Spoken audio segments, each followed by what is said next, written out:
శ్రీ ఏడుపాయల వనదుర్గ భవానీ దేవస్థానం తెలంగాణ రాష్ట్రంలోనే ఎంతో ప్రసిద్ధమైనటువంటి క్షేత్రము వనదుర్గ భవానీ క్షేత్రం.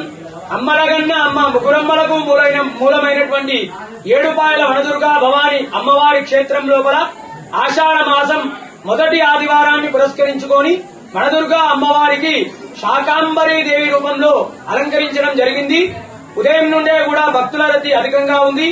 ఉదయాన్నే 4 గంటలకు అమ్మవారికి విశేషమైనటువంటి అభిషేకము, తదనంతరం అమ్మవారికి శాకాంబరీ దేవి రూపంలో కాయగూరలు, కూరగాయలు, అదేవిధంగా ఆకుకూరలతో విశేషమైనటువంటి అలంకరణ చేయడం జరిగింది. ఈ యొక్క ఆషాఢ మాసంలో శాకాంబరి అలంకరణ చేయడం వల్ల గాని, అమ్మవారిని దర్శించుకోవడం వల్ల గాని సీజనల్ వ్యాధులన్నీ కూడా తొలగిపోయి ఆరోగ్యంగా ఉంటారు.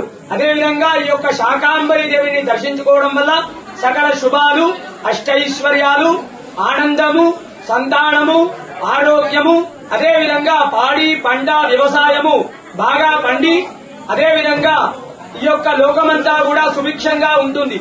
తెలంగాణ రాష్ట్రం నుండే కాకుండా ఆంధ్రప్రదేశ్, కర్ణాటక, మహారాష్ట్రాల నుండి కూడా భక్తులు అధిక సంఖ్యలో వచ్చి అమ్మవారిని దర్శించుకుంటారు.